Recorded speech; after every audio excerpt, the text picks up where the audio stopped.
If you believe you're unlovable, they'll try and love you, and you'll be like, oh, well, you're just saying that to be nice. Or, well, you think that now, but wait till you actually get to know me. Wait till you get to know me.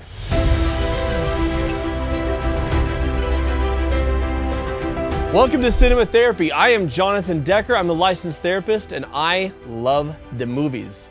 I am Alan Seawright. I am a professional filmmaker. I get paid to do this. And I need therapy. What do we got today? Well, today, I'm going to feast your eyeballs upon a film, and you're going to tell me things about it. It's A Therapist Reacts. Yeah, we love it. I don't even, what are we watching? We're watching Runaway Bride, the 1999 Julia Roberts, Richard Gere hit rom-com. It's fun. It is. As far as, I really think we peaked with rom-coms in the late 80s through the 90s. I miss the golden days of Sandra Bullock, and Julia Roberts, and Reese Witherspoon teaching me how to love. Yeah. And just a bunch of idiot cad men who learn how to feel by the end of the film. Mm-hmm. We got all those pieces in this film. Yeah. Let's roll a clip. Let's do it. Hey, Ike! How's it going? You won't believe what I'm looking at here. I got a video of all 3 train wrecks. What cracks me up about these is I've got footage of all these videos, but this is clearly shot by a film crew. All these different angles, all the edits, all of the, over-the-shoulder shots. This is clearly not an actual wedding video. I noticed that when I was 18 and I knew nothing about filmmaking. So she has the rock and roll wedding that she runs from. So she tries to marry this hard rocker guy. Let's go ultra conservative now. No, yeah. So that is a lovely dress she's wearing though. That's nice. I love that. And no, we're not doing this. Where's she going? Horse seems more jittery than the bride. And we've just given up on the fiction of it's a video. We're just a film now. Right. And this is the guy that Richard Gere meets in the bar later who tells him this whole story. Who holds out a ribbon, because that's a human reaction. Parents taking bets. So, Jonna, what are we dealing with here? What are you picking up from this woman running from all these weddings? Obviously, there's a fear of commitment here, but what's at the root of that? Because a lot of people have commitment issues, right? Right. They want love, and so they get into relationships, and then they get too close, and then they back away and they sabotage. They're in love with the idea of love. Right. Right. You do have people who are saying, I'm flying a little too close to the sun right now, so I'm just gonna break this whole thing off, especially if I feel like it could be a good thing for me, or even if I think it might not be. So now let's see more of her story. He calls Julia Roberts out on flirting with her best friend's husband. Good morning to you, too. You look good. Thank you. Yeah, in the previous scene, he called her out for flirting with her best friend's husband, and she has realized, oh, maybe this is... Yeah. I know. I think sometimes you just sort of spaz out with excess flirtatious energy, and it just lands on anything male that moves. Anything male that moves. So the thought of spazzing out with excess flirtatious energy... Anything male that... Is this... I fear that this may be me. Is this a real thing that is not a pathology, or what is happening? Okay, so what do we know about her character at this point in the story? Her father, he's not abusive, but he's definitely negligent. Sure. You may not like that you have a daughter with problems, but guess what? I don't like that I have a father who's drunk all the time. And insensitive and kind of a bore. Mm-hmm. Not boring, but like a bore as in B-O-O-R, like bore, yeah. Yeah, he's boorish. Where does this excess flirtatious energy come from? If I wanted to get psychoanalytical, I might postulate that she doesn't get male attention from her father. And so she's looking for it elsewhere. It's nice that they're still friends. Not just attention, but real acceptance. Belonging is a better word. Attention suggests a childish neediness, and I think that does her a disservice. It's more about belonging.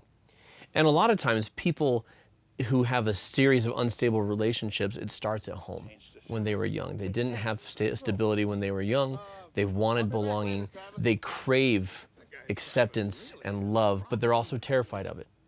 Because if I get close to somebody, then they can hurt me. If I truly get vulnerable and drop my guard and let somebody love me, and I really love them, then it could be even more devastating when it ends. Mm-hmm. And a lot of times people have this deep core belief that I'm unlovable. I'm going to be hurt. I'm going to be rejected. I'm going to be neglected, because that's where this all started.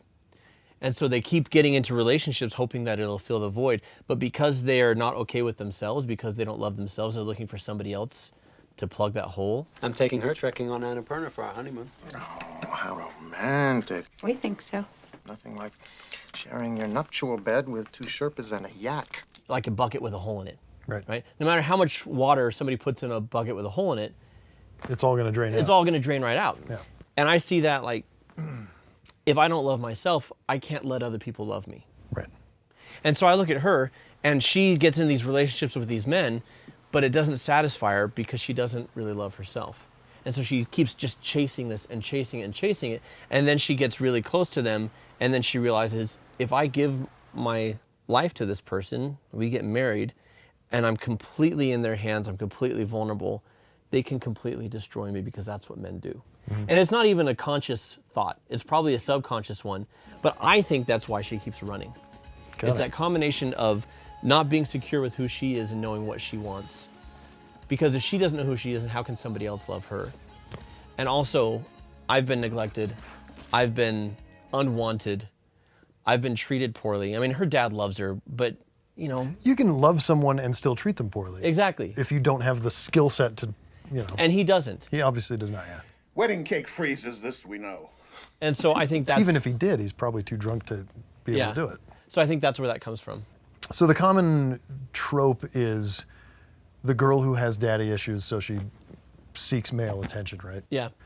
I had never, until literally this conversation just now, put together the fact that I have some mommy issues, and I now realize, and you got a firsthand look at this, we've talked about it before, I was a bit of a flirt, maybe a cad even, in college. I got around.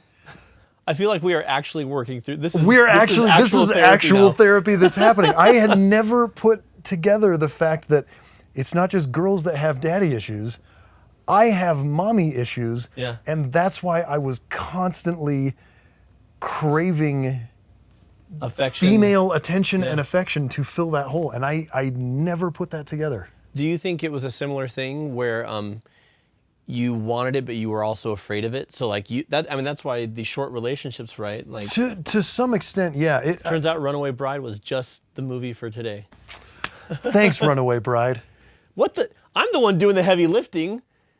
Runaway Bride, nothing. Thanks, Jonathan Decker.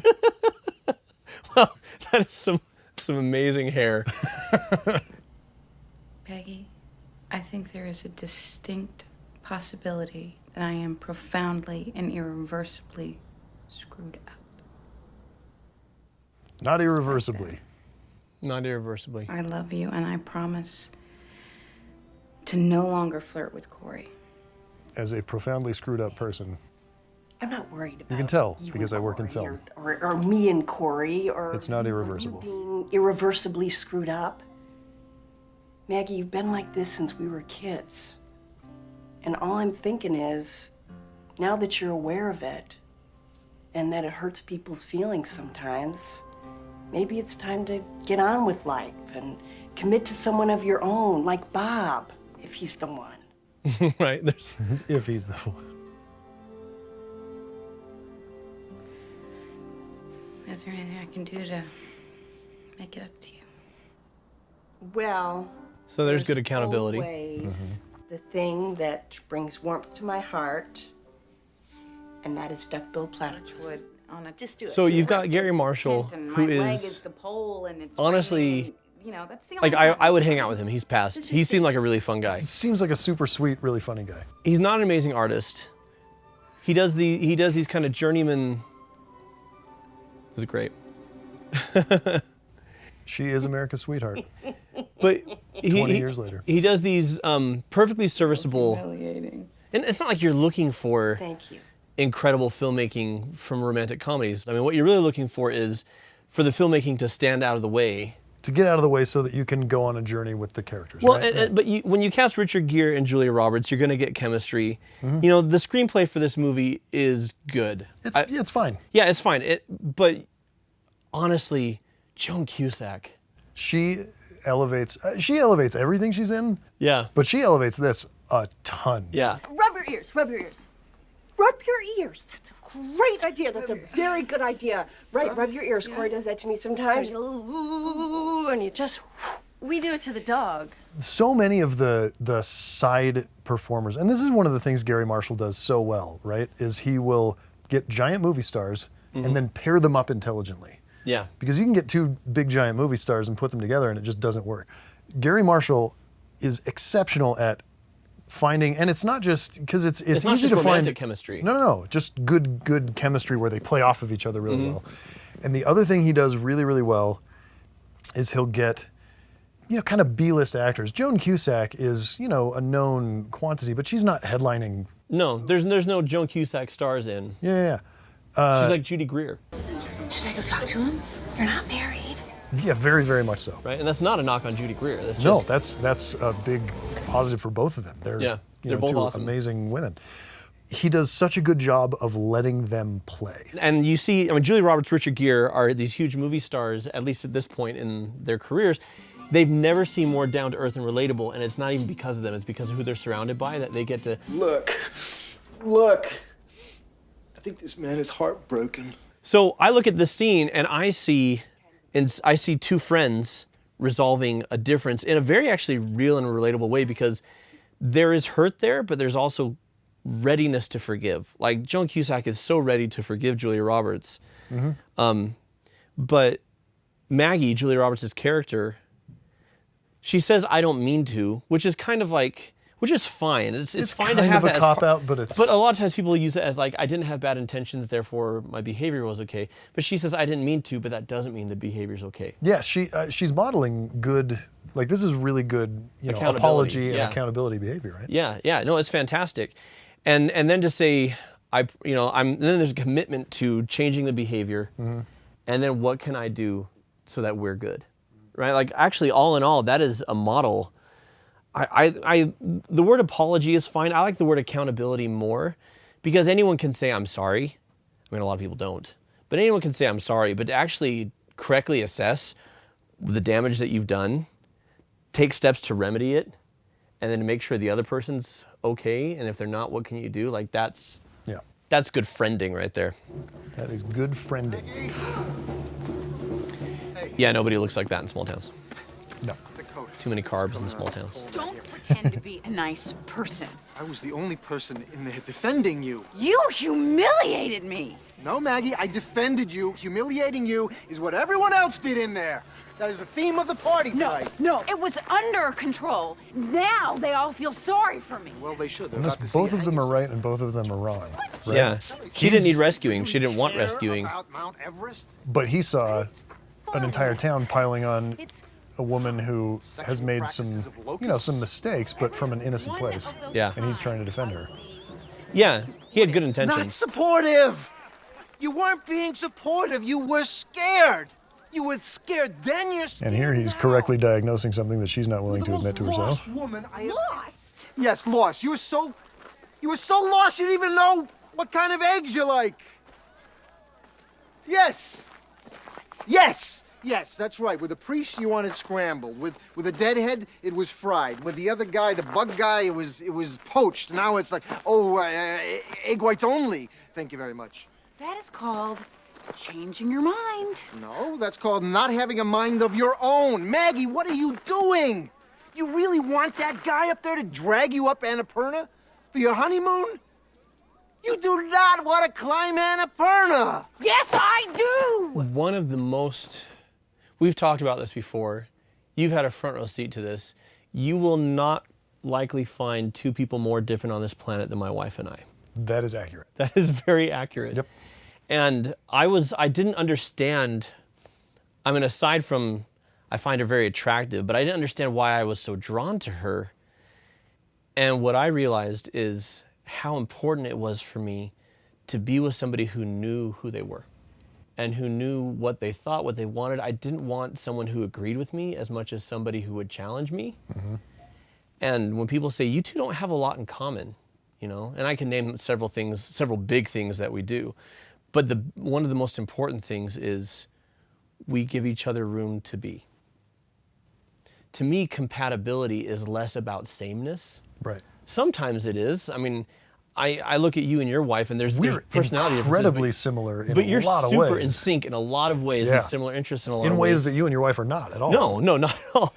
Which is why you're my movie wife. There you go. And compatibility can mean sameness or similarity. Other times it means you go well together. Right.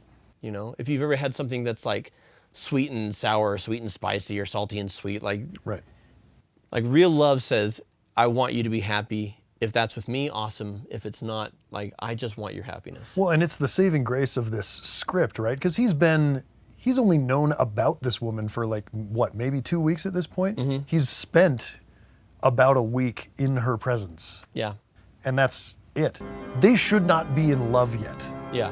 It shouldn't work like that. That's not how it works in That's real not how it works in real life. Generally, and rare exceptions. But even in a movie, you should have more time to get to know each other. You can, and a lot of movies shortcut that and just lust is love, and there you go. No, but I think attraction is too often mistaken for rightness. Attraction is very misleading. It's,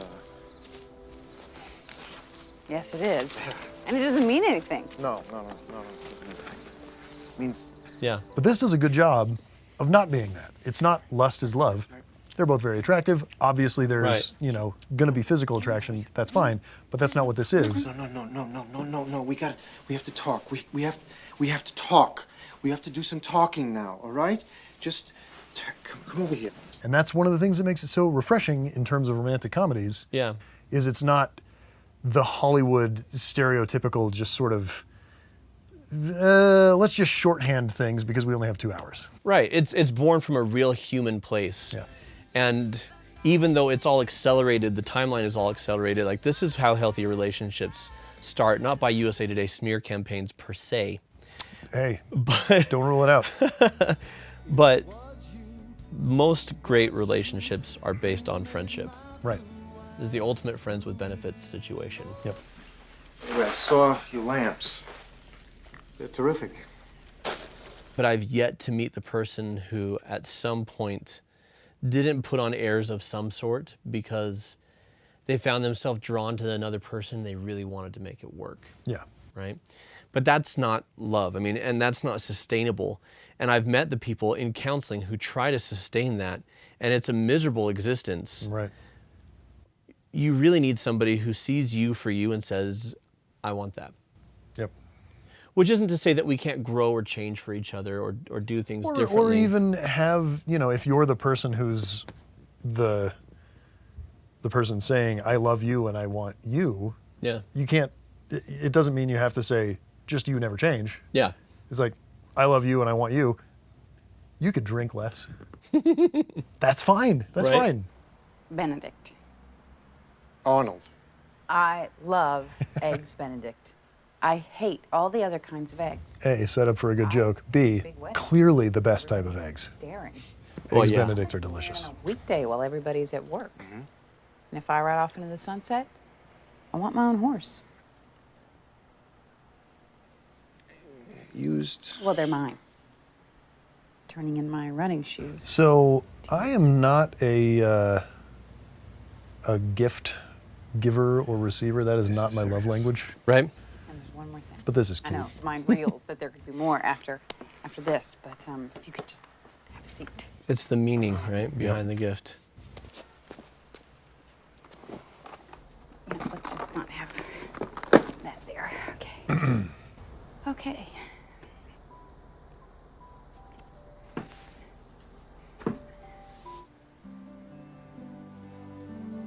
I love you, Homer Eisenhower Graham. Will you marry me? Aw. Way to defy those norms. All those guys named Norm. So bad. I gotta think about this a little bit. Okay, good. I was hoping that you would say that. You were not. No, I was. Not Because if true. you'd said yes right away, I wouldn't be able to do this next part. And I've been practicing, so let me just... Okay. I've been practicing. Ready? That's such a guy thing to do, just to practice how you're going to say things. Yep.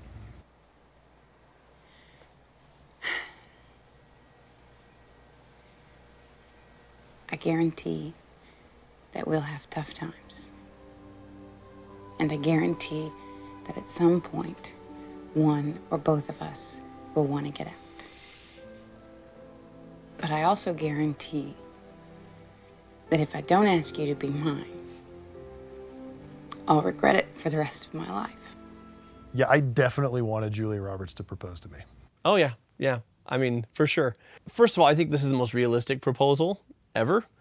I love that it's de-romanticized. I can guarantee we're going to have hard times. I can guarantee at some point one or both of us is going to want to get out of this thing. But I can also guarantee that if I don't ask you to be mine, I'm going to regret it for the rest of my life. And that's, I think, normalizing that it's going to suck sometimes, and normalizing that there's going to be times that you're going to come pretty close to hating me. I think then when it happens, there is no house of cards that comes crumbling down. Right? Because it's informed consent, if we want to borrow a very non-romantic term. There you go. But it's informed consent. Yeah, absolutely. Right? But then the romantic punch is, I will regret this every day of my life if I don't. And, you and I are both happily married men. I know that these words resonate because we've both had those rough times. Yep. And God bless our wives, they've probably had rougher. Guaranteed. But I don't know. I just think that is so, for all of the romantic comedy tropes that we see in this film, and there's a lot of them, there's a nice undercurrent of grounded realism to how things ultimately play out. For sure. Things are heightened as they, need to be for the melodrama, and the time span is, monstrously compressed. But yeah, there's a lot of, I think one of the reasons this was such a big hit is because it felt so real. Emotionally. Yeah. Before you enter into any sort of relationship, you need to plug the hole in your bucket, right? I've heard people say that you can't love others unless you love yourself, and I actually think that's not true. I know plenty of people who hate themselves who love the people in their lives. Absolutely. What you can't do is let other people love you. Yep. Because you can't believe in it. Right. If you believe you're unlovable, they'll try and love you, and you'll be like, oh, well, you're just saying that to be nice. Or, well, you think that now, but wait till you actually get to know me. Wait till you get to know me. And take the time to actually get to know who you are. Yeah. If I know who I am, and I'm already living a life that's worth living on my own, Okay, here we go. then I won't have all these insecurities that I'm going to unfairly place on the other person to resolve for me through their love, through their magical love. Instead, I know what type of eggs I like. I know what I want out of life. And I'm either going to find somebody who wants the same things, or, like in your case, wants the same things, like in your marriage, or like in my case, I love and respect you enough to give you room to be you. Like I do that for her, she does that for me, and then of course we have things that we're on the same track together. But you need to be okay with who you are first. The second thing is you need to have a healthy acknowledgement and understanding that relationships are hard. Not just romantic ones, but especially romantic ones and parenting ones, because you care so damn much. Yep. And when you care that much, it is all the more painful, and it is all the more fearful, and there's a lot more writing on it, but that's where the rewards are as well. But you can't go into it expecting we're gonna be okay because we have love. Because love is a magic fairy dust. I dig the Beatles, but they were wrong. All you need is love, not true, right? You need trust, you need respect, you need stability. All you need is love plus lots of other things and a ton of hard work. Right? Yeah. So this has been Cinema Therapy. He has been my therapist. I got free therapy today. yeah, today you actually did. Success. You did most. All joking aside, you did the heavy lifting on that one. Well, thanks.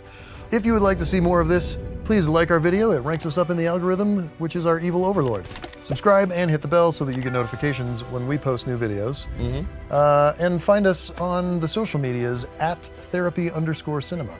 You can rent this film rent or buy it. All that linky goodness is there underneath. Until next time, enjoy luau's, run like hell, and watch Figure out movies. your damn egg situation. Look, I guarantee that there'll be tough times. I guarantee that at some point, one or both of us is going to want to get out of this thing. But I also guarantee that if I don't ask you to be mine, I'll regret it the rest of my life.